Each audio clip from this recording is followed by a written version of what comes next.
Ageu, capítulo 2, a partir do versículo 10. Diz assim a palavra de Deus: Ao 24º dia do mês nono, no segundo ano de Dario, veio a palavra do Senhor por intermédio do profeta Ageu, dizendo: Assim diz o Senhor dos Exércitos: Pergunta agora aos sacerdotes a respeito da lei.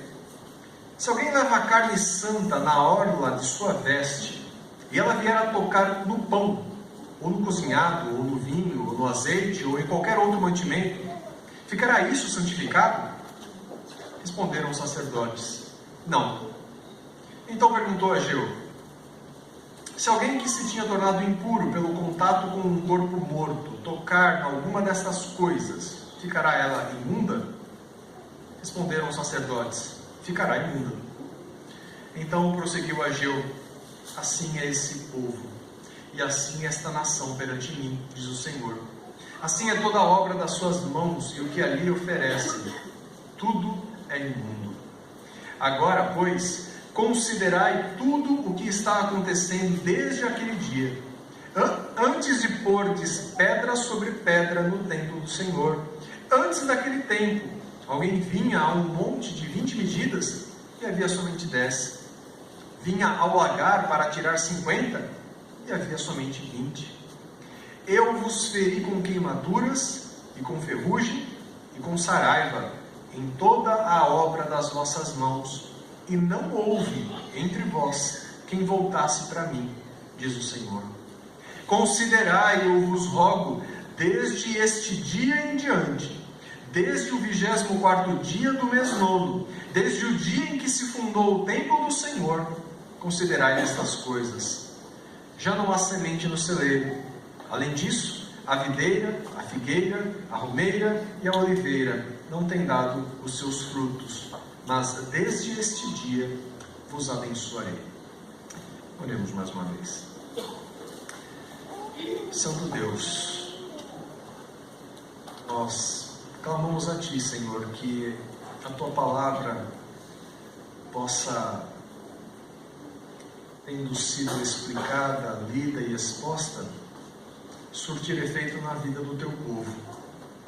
Que o Teu povo, que nós possamos ouvi-la e possamos perceber o quanto nós somos necessitados, dia após dia, de sermos conformados a ela, em obediência ao Senhor, agradecidos por aquilo que o Senhor fez, faz e promete fazer no meio do Teu povo.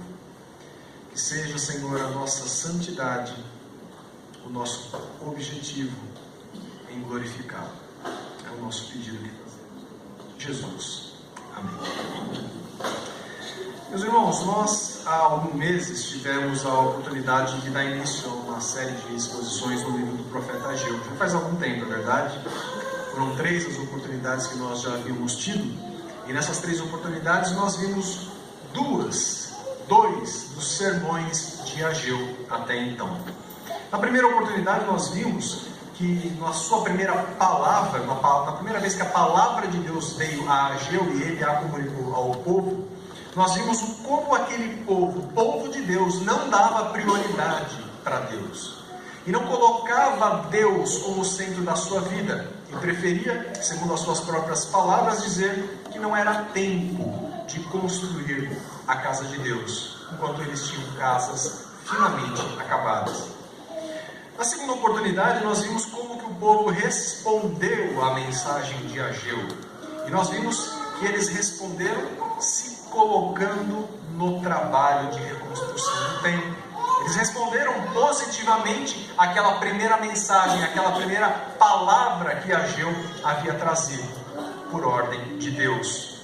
E na terceira oportunidade que nós tivemos, nós pudemos nos deter sobre a segunda mensagem, a segunda profecia de Ageu. E lá nós pudemos ver que, apesar de que aquele templo visualmente não parecia ser tão nobre e tão bonito quanto o primeiro, Deus, pela palavra que concedeu a Ageu, disse que os tesouros de toda a terra viriam para lá, e a glória daquela casa haveria de ser maior que a primeira, cabia ao povo de Deus trabalhar para o Senhor. E hoje nós veremos o terceiro sermão de Ageu. O livro de Ageu ele é formado por 4 discursos de Ageu, 4 profecias, 4 vezes em que a palavra de Deus vem ao povo por meio de Ageu. E hoje nós veremos a terceira vez em que isso acontece. É interessante nós notarmos, meus irmãos, que tudo que está relatado no livro de Ageu aconteceu em aproximadamente 4 meses. Essas 4 pregações, essas 4 palavras, elas aconteceram em intervalos muito curtos, em aproximadamente 4 meses, no ano 520 a.C. E não é à toa que cada uma dessas palavras que Ageu traz é introduzida pela data da proclamação dessa palavra, tal como nós lemos no versículo 10, ao 24º dia do mês nono. Trazendo para o nosso calendário, essas palavras que foram proferidas por Ageu aconteceram de agosto a dezembro.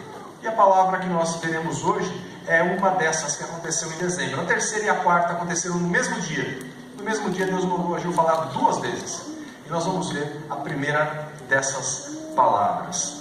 E depois de terem provado durante aproximadamente 16 anos que eles tinham começado a reconstrução do templo, haviam parado dando prioridade aos seus interesses e às suas preocupações, nós vemos então que faltava abastança, faltava muitas coisas nas colheitas que eles faziam. E agora eles recebem uma palavra que diz, de maneira resumida, que Deus trata com benevolência aqueles que o glorificam com uma vida de santidade. Mas aí eles ainda não conseguem perceber isso. E antes de perceber isso, Ageu vai expressar essa verdade. A verdade de que Deus trata sim com benevolência aqueles que o glorificam com uma vida de santidade. Antes deles poderem vislumbrar essa verdade, Ageu vai fazer com que eles percebam outras coisas. E a primeira coisa que Ageu vai fazer com que eles percebam é falar para eles que eles deveriam fazer um autoexame. Eles deveriam refletir primeiro sobre quem eles eram e sobre o que e como eles estavam vivendo.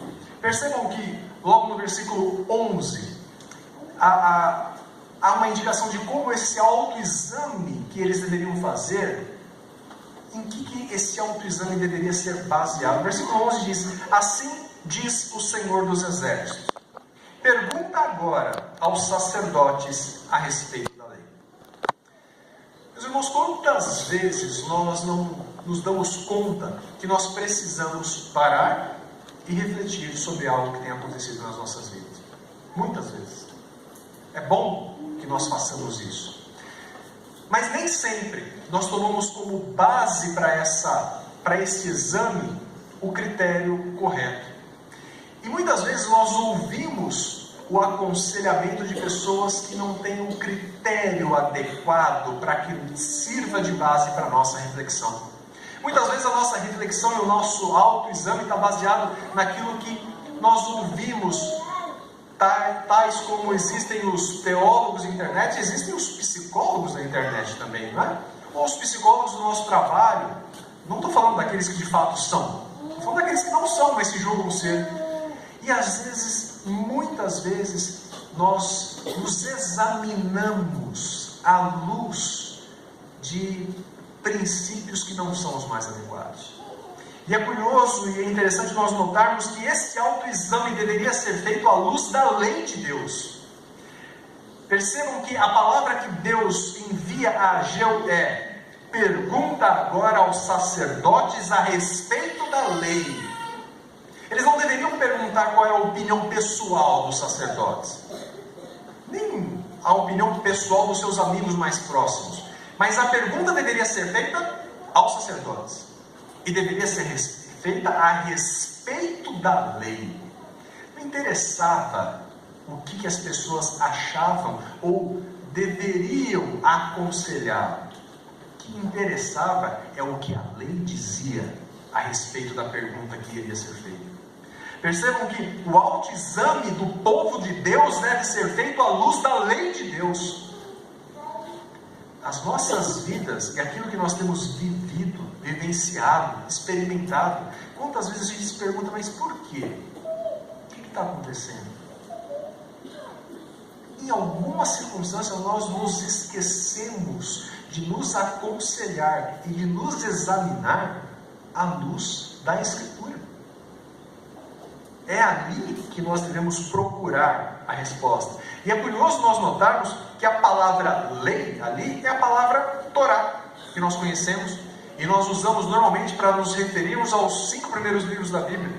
Mas o princípio, o significado principal dessa palavra é de fato instrução. E é isso, e é assim que ela é usada aqui. Olha, pergunte aos sacerdotes a respeito de qual instrução eles têm para dar a vocês. O que a lei tem para ensinar a respeito de algo que eu vou pedir para vocês se examinarem? É instrução. E quem deve instruir? É o sacerdote que deve instruir. E como o sacerdote deve instruir? Pela lei de Deus. O sacerdote tem responsabilidade de instruir o povo de Deus pela lei de Deus. E o povo tem que buscar essa orientação da lei de Deus diante dos sacerdotes. E perceba que isso, por mais óbvio que possa parecer, isso faz parte da profecia, do oráculo de Deus que ele entrega a Ageu. A autorreflexão que o povo haveria de fazer, à luz da lei, era a palavra de Deus. O versículo 10 diz: ao 24º dia do mês novo, no 2º ano de Dario, veio a palavra do Senhor por intermédio de Ageu. Qual era a palavra do Senhor? Era assim: pergunte ao sacerdote a respeito da lei. Percebam que isso é muito mais, há um peso que nós muitas vezes desconsideramos a respeito disso. Nós não damos às vezes a importância de palavra de Deus, a lei de Deus. Veio a palavra do Senhor por intermédio do profeta Ageu. Vai e pergunta aos sacerdotes a respeito da lei. Consultar a lei de Deus, aqui em Ageu, é profecia de Deus.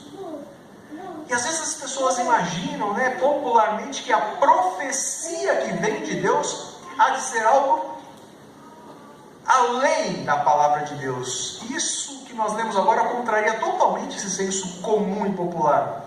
Mas a profecia de Deus é: se volte para a minha lei. Aquilo que Deus usou um profeta para falar é: leia a minha palavra e veja o que ela te diz.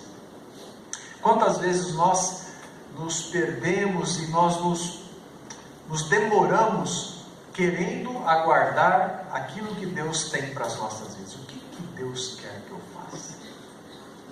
Espera que algo além das Escrituras vá nos dar uma resposta. Mas Deus usou um profeta para dizer ao seu povo que a profecia que ele tinha para aquele povo era: voltem-se e perguntem as Escrituras, perguntem a lei. Vão aos sacerdotes e o questionem a respeito da lei. E qual é a pergunta que eles deveriam fazer para refletir? É o que está no versículo 12. Se alguém leva carne santa na orla de sua veste, e ela vier a tocar no pão, no cozinhado, no vinho, no azeite, ou em qualquer outro mantimento, ficará isso santificado? Então percebam, essa era a pergunta que eles deveriam dirigir aos sacerdotes. Então Deus fala a Ageu: vai lá e faz essa pergunta aos sacerdotes. E aí imagina que alguém vá trazer como oferta diante do templo, e vai trazer a carne para ser oferecida, a carne do sacrifício para ser oferecida ali. E diz os comentaristas que era comum que eles usassem as orlas das suas vestes para carregar parte dessa carne. A carne que depois, muitas vezes, em alguns dos sacrifícios, o próprio sacerdote haveria de consumir. E tendo tocado as suas vestes com aquela carne, e agora as vestes, as orlas das suas vestes, tocando em outro objeto, seja ele qual fosse, poderia ser um pão, um cozido, ou um ensopado, um vinho, um azeite ou qualquer outro mantimento. Se a orla que havia sido tocada pela carne, se a orla tocar qualquer outro mantimento, esse outro mantimento vai ficar santificado? E os sacerdotes respondem, não. Muito bem. Nós vemos lá em Levítico que a carne que era oferecida no sacrifício era coisa santa. Mais que isso, era coisa santíssima. E diz a palavra de Deus que aquilo que a carne tocasse seria santo também. De tão santo que aquilo era, de tão consagrado, de tão separado para um uso específico, aquilo era santíssimo. Não se fazia outro uso daquilo, a não ser a oferta a Deus. De modo que qualquer coisa que tocasse aquilo, aquela carne, aquela oferta, se tornaria santo também. Mas aquela coisa que foi tocada, seja ela qual for pela carne, se ela tocasse outra coisa, não. Percebe? Somente o que aquela oferta tocasse. Aquela oferta que era santíssima, se tocasse uma primeira coisa, essa coisa se tornaria santa. Mas se essa coisa tocasse outra, aí não. E é isso que os sacerdotes respondem, não. Se a orla que carregou a carne tocar outro mantimento, esse mantimento não se tornará santo, não. Santidade não se transmite desse jeito. A oferta era santíssima. E aquilo que ela tocasse, e ponto. Mas não é algo que se transmita naturalmente. E assim, indefinidamente. Isso não. Muito bem. Versículo 13. Então perguntou Ageu, se alguém que se tinha tornado impuro pelo contato com um corpo morto, tocar em alguma destas coisas, aquelas mesmas coisas que ele falou no versículo 12, ficará essas coisas ficarão imundas? E responderam os sacerdotes, ficarão imundas. Olha só, se algum homem tocasse um cadáver que era algo imundo, ele se tornaria imundo. E se ele, tendo se tornado imundo, tocasse em alguma daquelas outras coisas, elas ficariam imundas? Sim, elas ficarão imundas. Olha a reflexão que Deus, por meio do profeta Ageu, quer que o povo faça. Que santidade não é algo que se transmita naturalmente. Santidade não é algo que uma pessoa passe para outra de maneira assim tranquila, natural e normalmente. Mas o contrário é verdade. Impureza se transmite assim. Impureza é algo natural. Impureza e pecado é algo que faz parte da natureza do homem. De geração em geração, nós vemos que a nossa natureza, ela é pecaminosa e é contaminada. É algo natural no homem caído. Tanto é verdade que o escritor de Hebreus diz que sem santificação, ou seja, sem um processo que purifique o homem, ninguém verá o Senhor. Sem santificação, ninguém verá o Senhor. E percebam que essa verdade, ela estava expressa em toda a lei mosaica.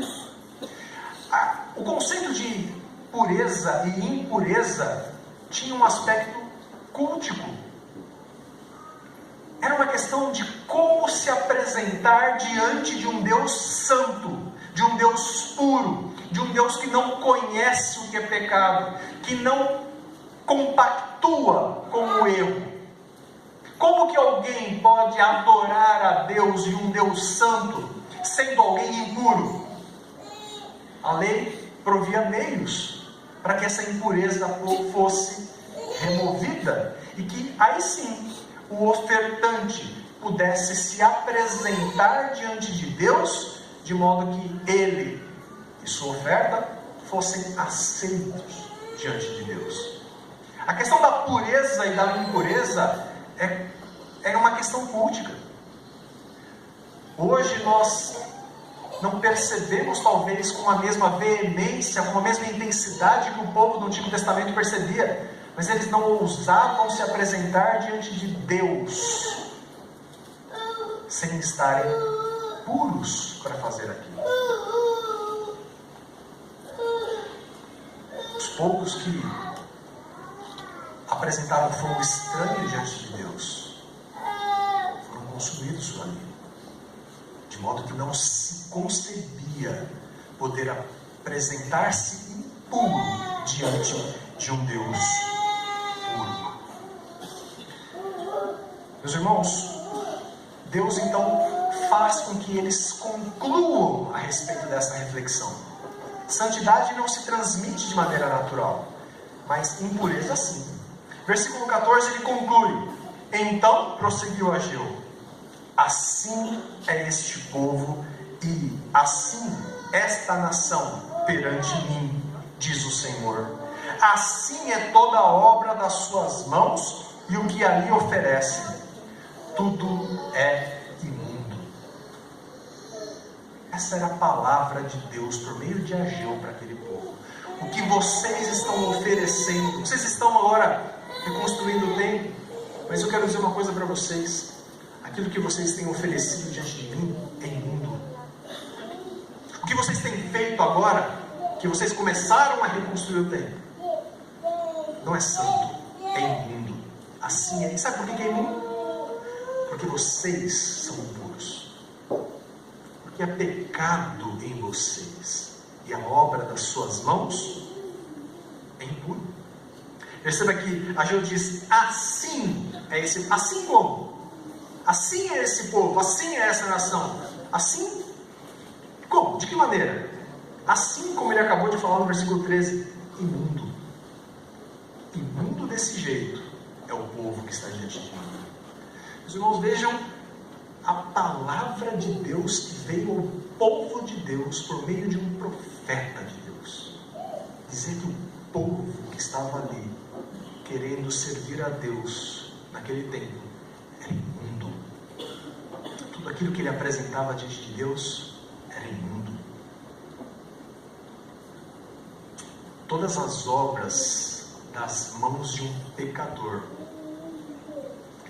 não santificado, todas as obras são contaminadas pelo pecado. É isso que o nosso catecismo maior, na pergunta 78, quando ele fala a respeito de santificação e na nossa santificação ser imperfeita, ele diz o seguinte: as suas melhores obras são imperfeitas e manchadas diante de Deus. As melhores obras que alguém pode apresentar continuam sendo imperfeitas, mesmo do crente, porque as reminiscências do pecado, elas continuam, e ninguém pode apresentar algo perfeitamente aceitável a não ser por Cristo diante de Deus, de modo que as nossas melhores obras, elas são manchadas pelo pecado, quanto mais daqueles que não são santificados. Tal como nós lemos lá na liturgia, dizendo que se o sangue de cordeiros santificou segundo a carne, quanto mais o sangue de Cristo nos santificará na nossa consciência. É só assim que pode haver santificação de fato. É só por meio de Cristo que nós podemos nos apresentar diante de Deus. Por isso que não há outro meio, não há outro caminho, não há outra verdade a não ser Cristo. O único meio de nós nos apresentarmos a Deus e termos a certeza de que Ele nos aceita, de que Ele aceita a nossa adoração, é por meio de Cristo. A palavra que Deus estava enviando ao povo por meio do profeta Ageu convoca o povo a fazer uma reflexão a respeito de si mesmo e a tomar consciência do seu pecado e de como o seu pecado o impedia de adorar a Deus corretamente. O problema não estava nas obras, o problema não estava no templo, o problema estava no pecado do povo, que fazia com que tudo aquilo que eles apresentavam no templo fosse contaminado pelo pecado. Mas antes de receber uma boa notícia, eles deveriam agora, cientes da sua situação, refletir agora a respeito do passado. Fizeram uma reflexão a respeito da sua atual circunstância, da sua atual condição. Mas agora o profeta Ageu vai falar para eles considerarem o seu passado. Versículos de 15 a 17 vão nos mostrar isso. E que passado era esse? O passado está bem definido no versículo 15, quando diz: agora, pois, veja, agora que vocês refletiram a respeito da situação de vocês, agora que vocês puderam fazer um autoexame a respeito de qual é a verdadeira situação de vocês diante de mim, diante de Deus, agora, pois, considerai tudo o que está acontecendo desde aquele dia, antes de pordes pedra sobre pedra no templo do Senhor. Olha o que o profeta está chamando de passado. O período antes de eles começarem a reconstruir o templo. Considerem, pois, tudo o que está acontecendo desde aquele dia. Houve um tempo em que eles começaram a reconstruir, e coisas têm acontecido depois disso, mas outras coisas aconteciam antes daquilo. A atenção que o profeta Ageu pede para as pessoas é tamanha que a palavra considerai, nós estamos lendo aqui, significa, como ele já falou no capítulo 1, coloquem o coração de vocês naquilo que eu vou falar. Apliquem o coração de vocês. Detenham-se de tal maneira, com tanta intensidade quanto for possível naquilo que eu vou falar agora. Não é simplesmente um prestem atenção, é mais que isso. É se detenham no que eu vou falar agora. Levem muito em conta aquilo que eu vou dizer.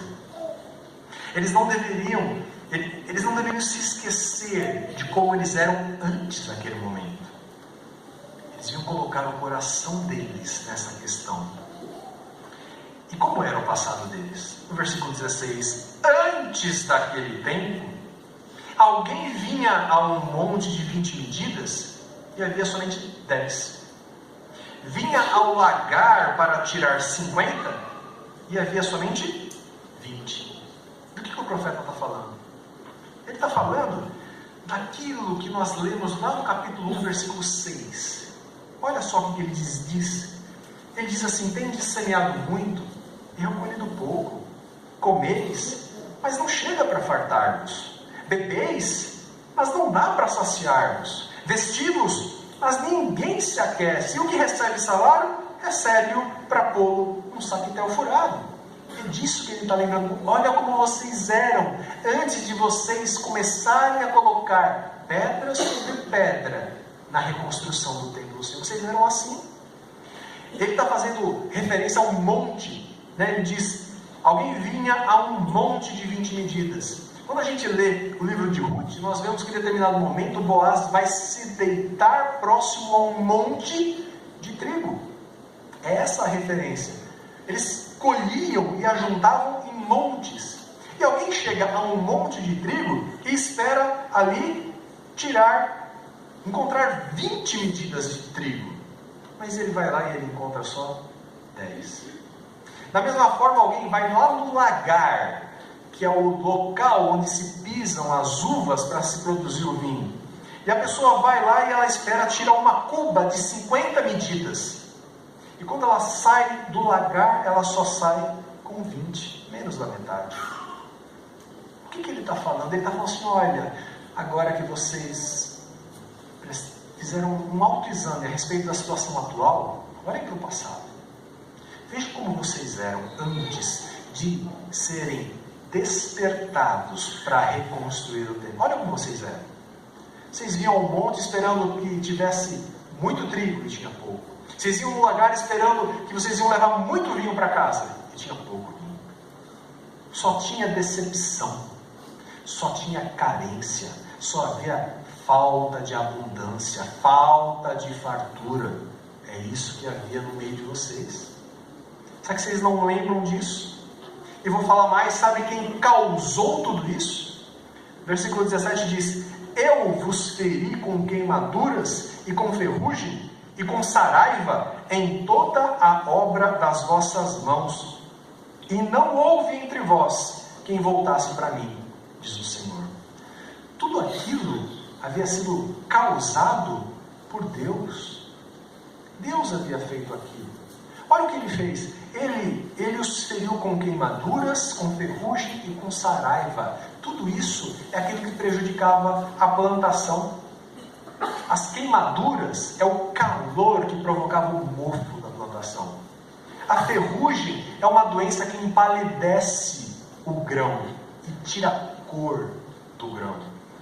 A saraiva é o granizo que cai do céu e acaba com a plantação. Quem fez isso? Eu, o Senhor diz. Eu os feri com isso. Sabe para quê? Para ver se vocês voltassem para mim. Mas ele diz: e não houve entre vós quem voltasse para mim. Contextualizando ali, naquele ambiente, naquele momento em que a gente está falando, a minha casa continuava em ruínas. E vocês continuavam interessados nas suas casas. E vocês punham a sua esperança nas suas plantações. Plantavam, esperavam colher muito, mas colhiam pouco. Quando colhiam, iam lá, imaginando que iam encontrar um grande monte, e havia menos. Iam lá no lagar, e tinha menos. Sabe quem fez isso? Eu, diz o Senhor. Mas nenhum de vocês se voltou para mim. Deus exige que o povo faça uma reflexão da sua situação atual. E exige que o povo se lembre de como vivia antes de retornar a reconstruir o templo. Ou seja, de retornar a priorizar Deus nas suas vidas. Depois de terem reconhecido o seu estado de culpa, e depois de terem reconhecido como que eles viviam, se lembrar de como que eles viviam antes de dar prioridade a Deus, agora sim parece que Deus faz uma promessa a respeito do futuro. E agora, depois de ter considerado o presente e o passado, Deus pede que eles considerem o futuro. E Deus diz assim no versículo 18: considerai, novamente, eu vos rogo, desde este dia em diante, desde o 24º dia do mês nono, desde o dia em que se fundou o templo do Senhor, considerai essas coisas. Agora, tal como eles puseram o coração ao se lembrar de tudo que eles sofreram, de tudo que lhes faltava, de tudo que havia de carência na sua vida, e agora eles sabem que aquilo foi causado por Deus, para que eles se voltassem para Deus, e eles não se voltaram.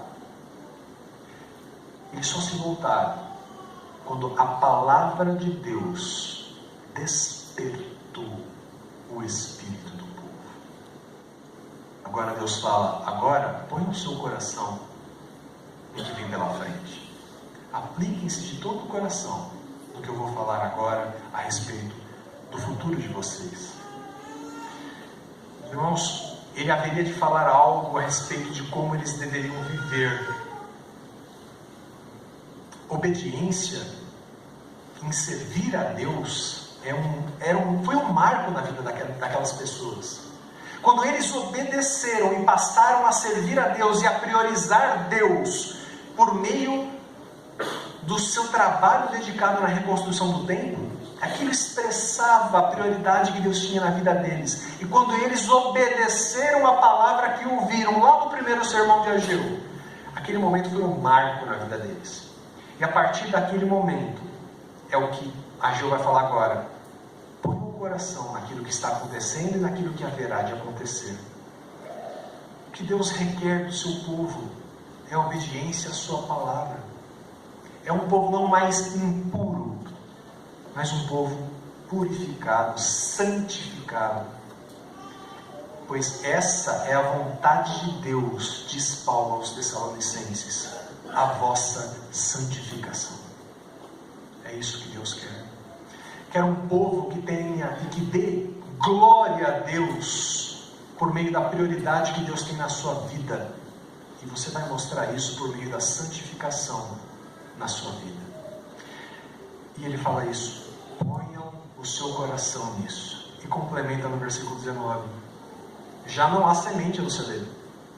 Além disso, a videira, a figueira, a romeira e a oliveira não têm dado os seus frutos, mas desde esse dia vos abençoarei. Meus irmãos, o versículo 10 diz que era o 24º dia do mês nono do 2º ano do rei Dario. No nosso calendário, mais ou menos 18 de dezembro. O povo ainda estava semeando. Então não havia mais semente no celeiro. Eles estavam semeando, eles estavam plantando. As chuvas já vieram em outubro, agora era dezembro. Eles não tinham mais sementes para plantar, já tinha sido plantado. E agora, depois da chuva, a terra boa para ser semeada, eles semeando. E agora o que restava para eles? Mais um ano, aguardar e esperar para ver se haveria fruto, se haveria colheita como eles esperavam, ou se novamente haveria de ser uma decepção, haveria de ser escassez, haveria de ter falta de abundância. Mais uma vez. Mas Deus diz assim: não há semente no celeiro, não há mais o que semear, e nem há fruto nas vossas plantações. Ainda não há. Não havia mesmo, porque eles estavam semeando agora. A videira não tem fruto, a figueira não tem, a romeira não tem, a oliveira não deu fruto ainda. Mas ponham o seu coração naquilo que eu vou dizer. Desde este dia eu vos abençoarei. Meus irmãos, eles não haviam colhido nada, não havia o que colher, mas a promessa de Deus veio por meio do profeta Ageu: eu vos abençoarei. Ponham o coração naquilo que eu vou dizer.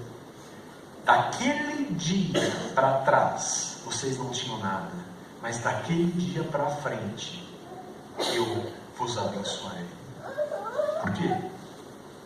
Quem era a causa de tanta carestia? Era Deus. Mas quem vai ser agora a causa da abundância que é prometida? É Deus.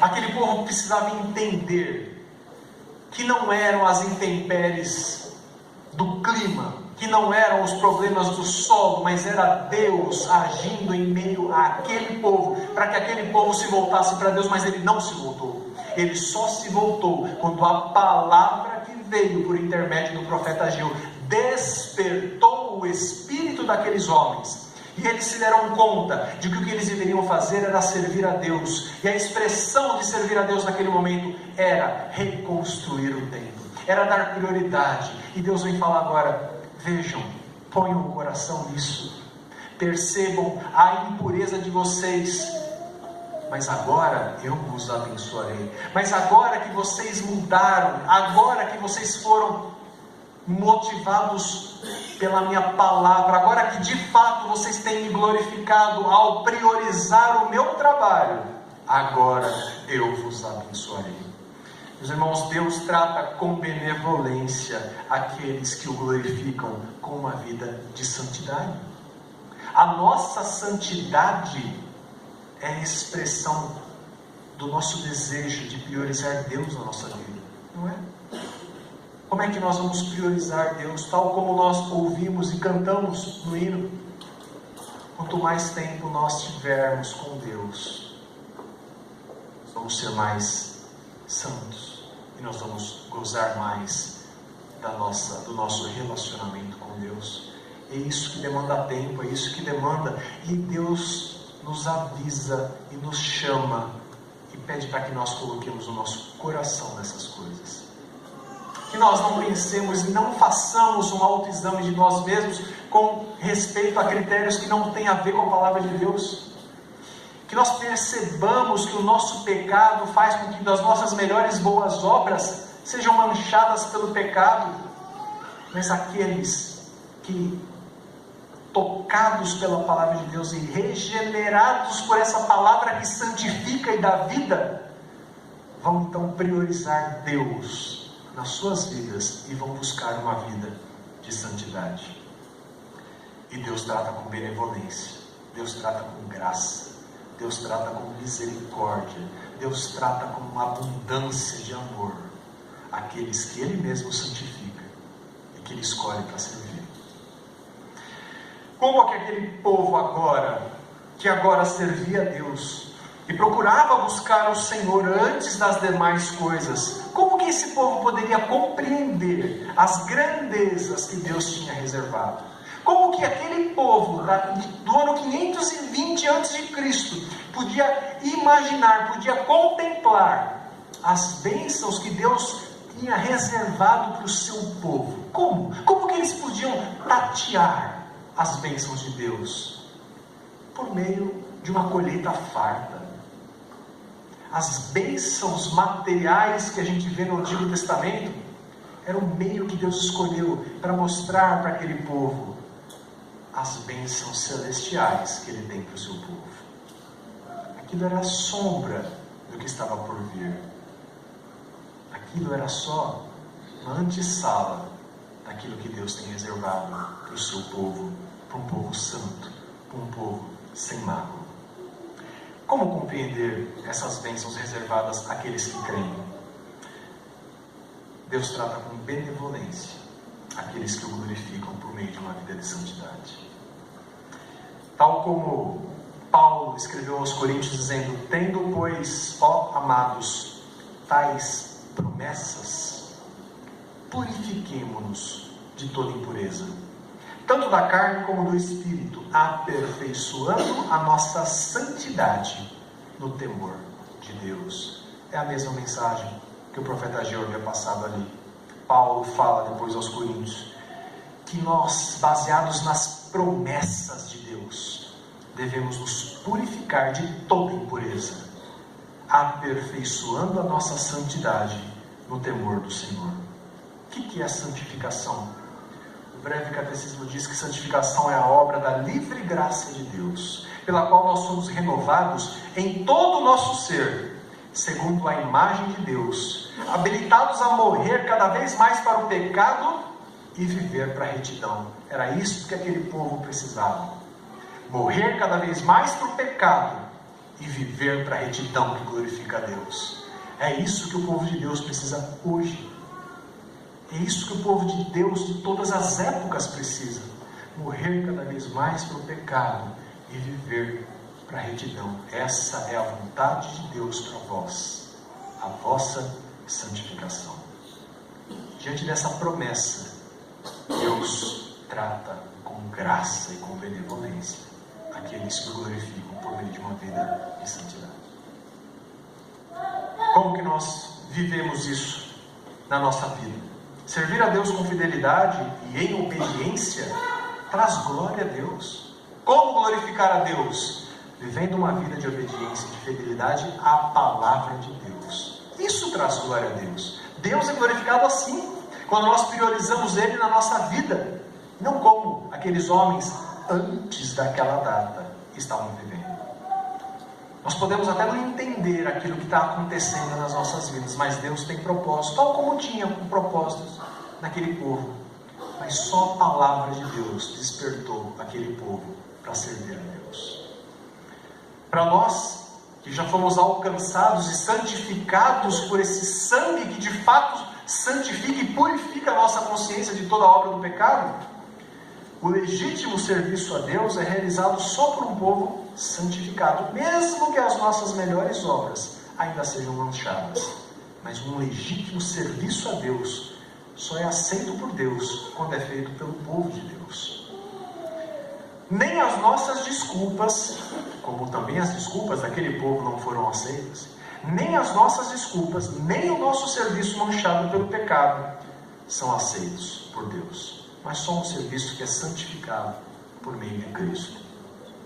É preciso confessar os nossos pecados, refletir sobre a nossa situação, reconhecer o nosso pecado.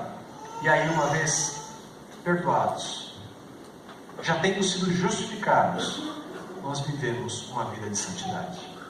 Assim nós éramos quando nós não conhecíamos a verdade, quando nós não conhecíamos o Evangelho de Jesus Cristo.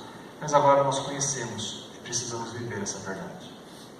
Mas há aqueles que não conhecem essa verdade. Há aqueles que ainda não reconhecem Cristo como o seu Senhor e o motivo de todas as coisas que acontecem na sua vida. Para esses, o futuro não tem boas notícias. Não há previsão, muito menos promessas de boas colheitas para aqueles que continuam a desprezar a Deus. Não há boa previsão de boas colheitas. A única certeza que há é da ira de Deus. Mas mesmo para esses, há boa notícia. Há ainda uma boa nova para esses, que ainda não gozam de receber essas bênçãos que Deus tem reservado para aqueles que são seus. Essa é a mensagem que Paulo escreveu aos Efésios. Escreveu para uma igreja, mas creio que sirva para aqueles que ainda não reconhecem, que ainda não são igreja, da mesma forma, refletirem sobre as suas vidas, refletirem sobre o seu passado, e refletirem sobre as promessas que Deus tem para o seu povo. Paulo, escrevendo aos Efésios, diz assim no capítulo 5: sabei, pois, isto: nenhum incontinente, ou impuro, ou avarento, que é idólatra, tem herança no reino de Deus, no reino de Cristo e de Deus. Ninguém vos engane com palavras vãs, porque por essas coisas vem a ira de Deus sobre os filhos da desobediência. A ira de Deus sobre os filhos da desobediência. Portanto, não sejais participantes com eles, pois outrora éreis trevas, porém agora sois luz no Senhor. Andai como filhos da luz, porque o fruto da luz consiste em toda bondade, justiça e verdade, provando sempre o que é agradável ao Senhor. E não sejais cúmplices nas obras infrutíferas das trevas. Antes, porém, provai-as, porque o que eles fazem no culto, o só referir é vergonha. Mas todas as coisas, quando reprovadas pela luz, se tornam manifestas, porque tudo que se manifesta é luz. Pelo que diz: desperta, ó tu que dormes, levanta-te de entre os mortos, e Cristo te iluminará. Essa é a mensagem do profeta Ageu para aquela geração. Essa é a mensagem do profeta Ageu para essa geração. A mensagem que Paulo levou aos Efésios: desperta, ó tu que dormes, e Cristo te iluminará. Que Deus nos abençoe.